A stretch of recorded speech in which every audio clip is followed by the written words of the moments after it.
Alright, doing another update. LS Swap Dodge Ram 04. Figure to let you guys know it's been taking a little longer than what it's supposed to. I think it's been going on a month, 2 months now. But I do have everything put together and whatnot. I did run into an issue. I'll show you. Alright. I got this clutch off of eBay. It's an eBay clutch. Cheap piece of shit. I actually did order the wrong one. This one is for the hydraulic system that is like a throwout bearing hydraulic clutch, which I have the hydraulic clutch fork. So this clutch was extremely freaking hard to push in to disengage it. So I tore it back out. I put a factory clutch back in it because I have zero patience. So I threw the stock one back in and threw it all back together. So it is all put back together and whatnot. That's another stock clutch, but I threw it back together and whatnot. I got this off of eBay. This thing took a shit. This is the clutch reservoir and it's pissing all over my fucking truck. But that took a shit because that was so hard. I couldn't figure out why it was so hard. I thought maybe it was the clutch, but as I'm pushing on the clutch 50 million times, that blew out. And then I put the Chevy's reservoir in there, drilled 2 new holes and put her in there and whatnot, and used the Dodge's rod to the clutch pedal. So this Chevy one actually blew out too. The O-ring down below it is leaking. And I put a new one in and it's still leaking, and then I put another one in and it's still leaking. So I ordered another Chevy one. So I'm going to swap that out once it gets here and then re-bleed the clutch. So you guys are probably wondering how the shifter looks so far. The clutch fucking truck is a fucking mess. I can't wait to clean this fucker. But that's what I got so far. That is my shifter. I have a shift knob coming for it. I'm going to bring my center console back forward. I'm going to drill 2 new holes, bring that back forward. But yeah, clutch still works, but I mean it's not holding pressure at all. I got it pushed in and it's not holding pressure. Most likely it's probably pissing up front, but yep, this is a shifter. I made this at work. Just did measurements and made it at work out of just some rod and some whatever you want to call these, clevises or whatever the hell they are and whatnot.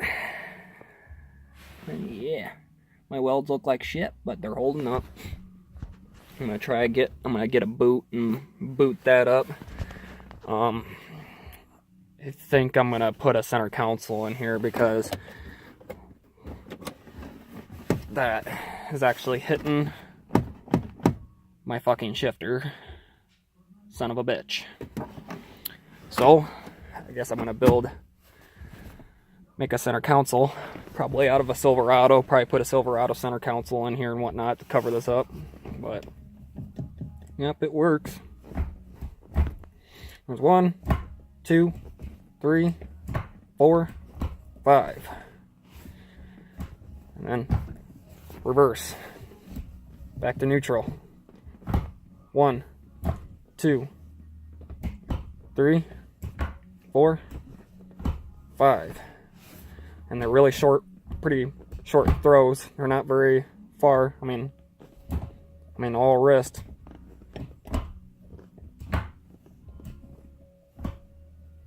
Not really throwing my arm or nothing, just it's all on the wrist. It's pretty nice. It's kind of a pain in the ass to get it in gear when it's not running. Of course, everybody knows that when you have a manual, this is not actually really good doing this when it's not running too, is what I was told. I heard it was bad on the synchros. So I better stop doing that, I guess. But like I give a shit. It's only money. But yep, I got it going. Make sure it's in neutral. Did reprogram the computer. I idled it down and switched the transmission to manual mode. So I gotta turn it back up, but because I have it idled down too low. It was with the automatic transmission with my camshaft, it ran best or idled best at 850 RPMs. That was my idle target set. I did idle it down to a target set of 630, or no, 680. I think I'm gonna bring it up to like 730 because, well, I'll show you. It kind of gets a little fussy down there.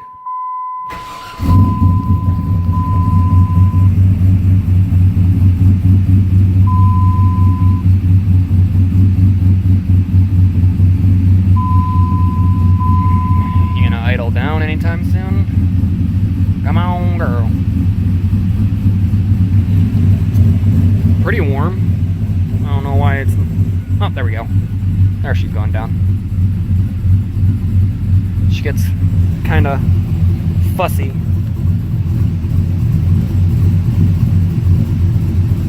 I wonder if it's going to do it or not. She was getting pretty fussy before, but it was the first startup from the program, so you know, every time you reprogram your computer and you have the power disconnected and then you reconnect the power, chances are it's going to act fussy regardless on its first startup, second startup, probably third startup, until all of your fuel trims and whatnot all start. As soon as your computer starts relearning everything again, it's going to relearn all its fuel trims and whatnot. Huh. It's actually not being fussy right now. This is the second startup, actually. I started it up not too long ago and let it get up to like almost operating temperature, but almost like, it was probably like, yeah, it was probably right about here when I shut it off, so right before the fans would kick on. Of course, oil pressure is lower than what it normally is because it's idling lower than what it normally does. Sitting, looks like, yeah, it's like 680. It's a little bit below 7. But yeah, it's actually not acting fussy. Maybe I won't have to reprogram and idle it up. It's actually seeming alright. It's doing fine.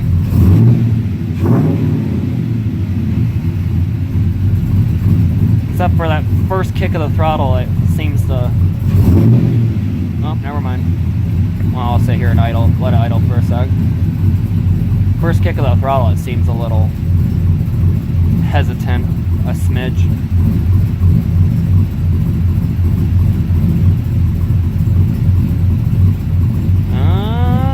Is it gonna act fussy?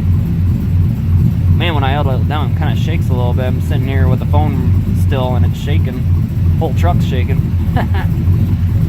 But isn't that what everybody wants? Sit there at a stop sign with a fucking car or a truck shaking? Like, oh shit, what you got in that? Oh, an LS that only puts out not that much horsepower. It just sounds good. I mean, don't get me wrong, this camshaft is actually really good, but it's not good for my application because I got a big ass, fat, heavy fucking truck and I put a fucking car camshaft in it. And if you guys haven't seen my other videos, my camshaft is a Comps Extreme Energy cam. It's a 595, 598 lift, 232, 234 duration, 112 degree lobe separation. That is more for a naturally aspirated car. It's not really for a truck. That's more of an RPM camshaft. That is one of the reasons why I wanted to put a manual in it, so I can have higher RPMs. Like an automatic, a stock or a built 4L60E does not like seeing over 6,000 RPMs. They do not like it. I don't care what anybody says. They do not like it. Anything above 6,000 RPMs, sometimes a 4L60E, a stock or built, sometimes they get hesitant on the shifts above 6,000 RPMs. Now my camshaft's capability of, it's got a power range of 2,200 RPMs all the way up to 7,200 RPMs. So I have plenty of camshaft, and when I had my automatic in it, my shift points were at 6,300 RPMs. My transmission kind of didn't like it, but it didn't mind it. I mean, it was okay, but it was pretty much pushing it. But every time it would shift at 6,300 RPMs, I can still feel the motor pulling. Now, this is a big heavy truck. This truck would never come to life and actually start pulling you in your seat until about 3 to 3,500 RPMs. Then you'd start feeling it pull, and then it'll pull all the way up to 6,300 RPMs, and it's still pulling, and then it'll shift. And it's like, there's more in there. It's still pulling. So it's like, just put a manual in it then. And let it keep pulling. I don't even know. I think I have my rev limiter set at 7, so that's pretty much all the farther I would have anyway. But hopefully the stock lower end will handle it. I see plenty of videos of people hitting 7,500 RPMs on a stock motor and whatnot. So, I mean, if the fucker grenades, it grenades. I mean, go to the junkyard, spend another 400 bucks, and pull my camshaft and whatnot out of this motor, and hope for dear God it's not thrashed, and then just pop it in the new one. Not a big deal. I mean, it's just time consuming. And I have no patience at all. I'm not a very patient person. I'm a very go, get this fucking shit done while I have motivation to get it done. Because if I lose motivation, then God knows when I'll get it back, because it could be like months. And I don't like leaving projects can't even talk. I do not like leaving projects unfinished. I like to finish them. I like to work on them and get them done until they're finished. So I've been constantly working on this truck, and I have 2 other projects. I got my 72 Nova that I want to get finished up and whatnot. I bought the Nova 3/4 of the way restored, so that just needs a little body work and paint, and then that car's pretty much done. All the easy stuff, or all the hard stuff, is already done. And then, you know, I got my quad to get ready for this spring, so I want to hurry up and get this truck done so I can start on my other shit and get it done. While sitting here idling, second start, it's not being fussy at all. It's not being fussy literally at all. I'm actually really surprised. At first start up, it was being fussy idling.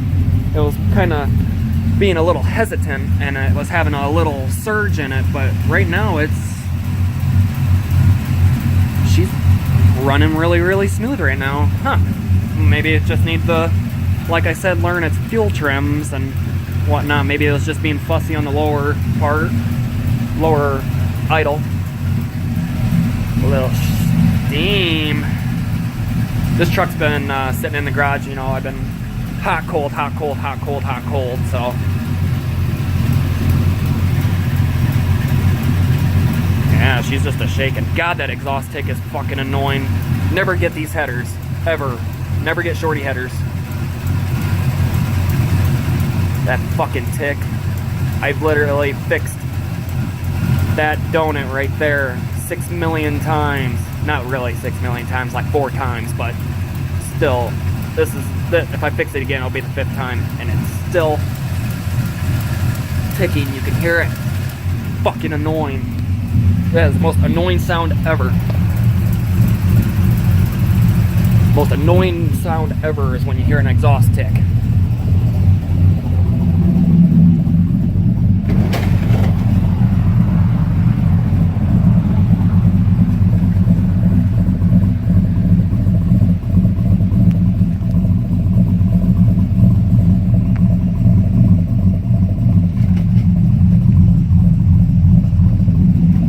Try to get there.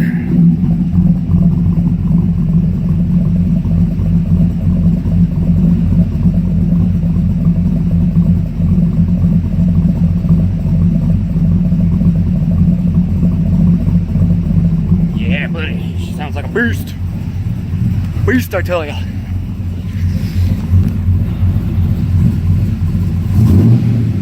I'm a little hesitant right there.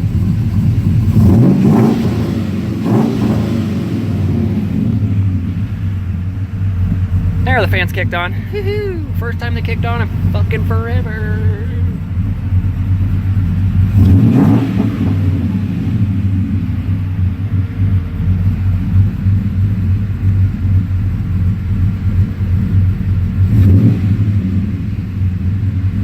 Yeah, she's fussy on the lower end when you touch the throttle. Gets a little fussy. But she's idling okay, she's just fussy.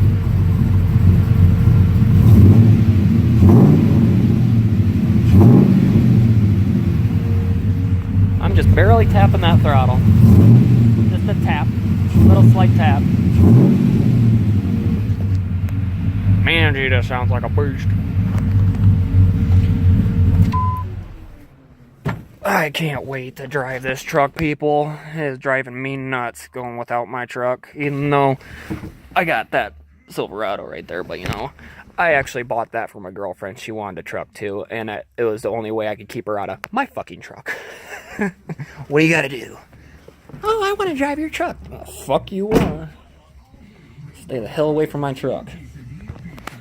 Because, not that anybody knows, she's actually the one that was driving it when the engine blew, when I had the 4.7 in it. It's not her fault. I beat the living fucking piss out of that 4.7 and it blew. It just so happened to blow when she was driving it. So on the other hand, I could blame her, but it's not her fault. It had 171,000 miles on it. It's a 4.7. They're pieces of shits, so it was a given that it was gonna go anyway, but that's besides the point. I didn't say that. But yep, I can honestly say I can thank her a lot though, because if it wasn't for her, I wouldn't have done this. Well, I thought about doing this anyway, but you know. But everybody's like, why don't you just do a Cummins swap? Fuck that. Everybody where I live, everybody's got a fucking Duramax and a goddamn Cummins. They're the best thing in the fucking world. But guess what? Every single one of them do not pull a trailer or anything. They just want a Cummins to be a badass. I'm sorry if you don't pull a trailer or do any truck pulls in the street class. You do not need a fucking diesel. Just saying. My personal opinion. Get a gasser. Be a badass like me. Gasser. I can pack a lot of power just like those diesels too. I just need a turbo. But that's in the back of my head of doing. That's a possible future idea to do, is a turbo. I've talked about it 50 million times in every single one of my videos, and I'll keep talking about it.